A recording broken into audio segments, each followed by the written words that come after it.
नमस्कार, आप सभी का स्वागत है।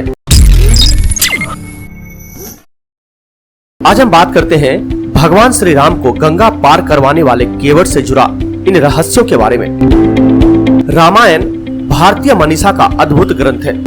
भगवान विष्णु ने अवतार ग्रहण कर अयोध्या नरेश राजा दशरथ के यहाँ उनकी पटरानी कौशल्या के गर्भ से श्री राम के रूप में जन्म लिया था। बाल कांड में भगवान श्री राम के जन्म के अनेक कारणों का उल्लेख मिलता है।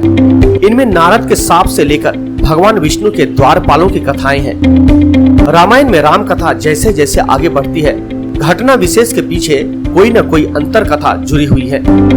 अयोध्या कांड में श्री राम वन गमन के प्रसंग में श्री राम, लक्ष्मण और सीता 14 वर्ष के वनवास के लिए अयोध्या से निकलकर निषाद राज के साथ गंगा नदी के किनारे पहुंचते हैं, जहां उन्हें केवट मिलता है। श्री राम गंगा पार करने के लिए केवट से नाव मांगते हैं, लेकिन केवट नाव नहीं लेकर आता। वह श्री राम से कहता है कि मैंने तुम्हारा भेद जान लिया है। सभी लोग कहते हैं कि तुम्हारे पैरों की धूल से एक पत्थर से सुंदर स्त्री बन गई थी। मेरी नाव तो लकड़ी की है, कहीं इस नाव पर तुम्हारे पैर पड़ते ही यह भी स्त्री बन गई तो मैं लुट जाऊंगा। यही नाव मेरे परिवार का भरण पोषण करती है। यहाँ प्रश्न उठता है कि आखिर वह कौन सा मर्म था जो केवट यानी निषाद राज जान गया था। इस संदर्भ में एक कथा मिलती है।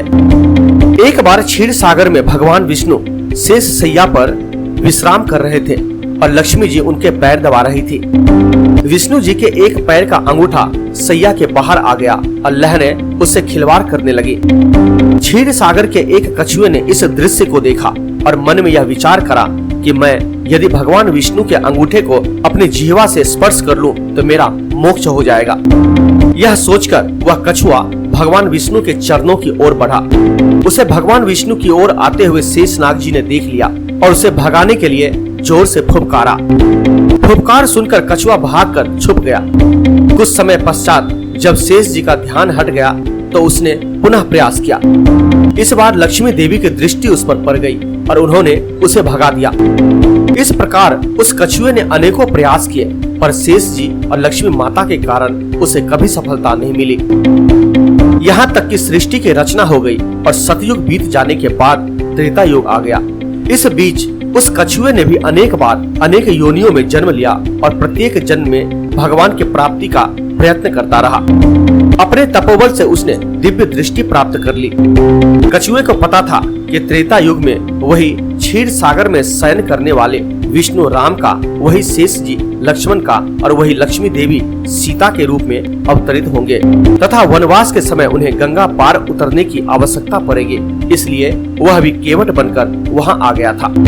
एक युग से भी अधिक काल तक भगवान का चिंतन करने के कारण उसने प्रभु के सारे मर्म जान लिए थे। इसलिए उसने श्री राम से यह कहा था कि मैं आपका मर्म जानता हूँ। केवल इतना ही नहीं, इस बार केवट इस अवसर को किसी भी प्रकार हाथ से जाने नहीं देना चाहता था। उसे याद था कि शेषनाग क्रोध करके फुफकारते थे और मैं डर जाता था। अब की बार वे लक्ष्मण के रूप में मुझ पर अपनी बाण भी चला सकते हैं, पर इस बार उसने अपने भय को त्याग दिया था। लक्ष्मण के तीर से मर जाना उसे स्वीकार था, पर इस अवसर को खोना गवारा नहीं। इसलिए केवट दोहा के माध्यम से बोला, पद कमल धोई चढ़ाई नाव, न नाथ उतराई चहो, मोहि राम राउरी आन, दशरथ सपत सब साची कहो।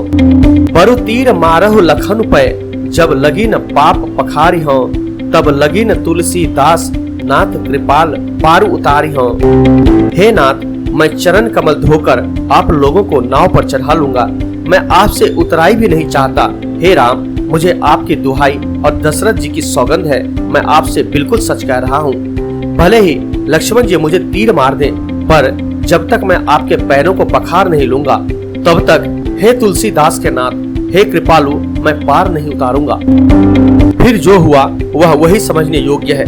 गोस्वामी लिखते हैं, केवट के प्रेम में लपेटे हुए अटपटे वचन सुनकर करुणा के धाम श्री रामचंद्र जी जानकी जी और लक्ष्मण जी की ओर देखकर हंसे, जैसे वे उनसे पूछ रहे हैं कि कहो अब क्या करूं। उस समय तो केवल अंगूठे को स्पर्श करना चाहता था और तुम लोग इसे भगा देते थे, पर अब तो यह दोनों पैर मांग रहा है। केवट बहुत चतुर था।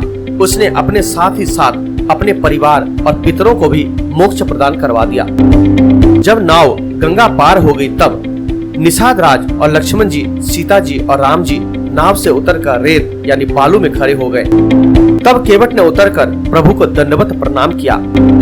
सोचने वाली बात यह है कि गंगा जी के उस पार तो केवट बड़ी अकड़ दिखा रहा था, जैसे कि गोस्वामी तुलसीदास जी ने लिखा है, एक बार जिनका नाम स्मरण करते ही मनुष्य भव सागर से पार उतर जाते हैं, और जिन्होंने वामन अवतार में संसार को 3 पग से भी छोटा कर दिया था, अर्थात 2 ही पग में त्रिलोकी को नाप लिया था, वही कृपालु श्री रामचंद्र जी गंगा पार उतरने के लिए केवट का निहरा कर रहे हैं। लेकिन गंगा जी के इस पार आकर केवट द्वारा भगवान राम को दंडवत प्रणाम करने का कारण यह था कि गंगा जी के उस पार केवट ने प्रभु के चरण नहीं पकड़े थे, इसलिए वह अकड़ दिखा रहा था। लेकिन जब प्रभु के चरण पकड़ यानी धोकर केवट गंगा जी के इस पार आया तो उसे यह एहसास हो गया कि अब अकड़ने से नहीं बल्कि अब तो चरण पकड़ कर रखने से ही काम चलेगा। केवट कहता है कि मैंने बहुत समय तक मजदूरी की, विधाता ने आज बहुत अच्छी मजदूरी दे दी है।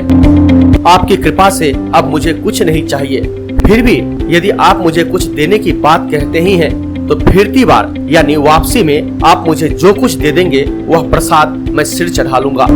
तब करुणा के धाम भगवान राम ने पवित्र भक्ति का वरदान देकर उसे विदा किया।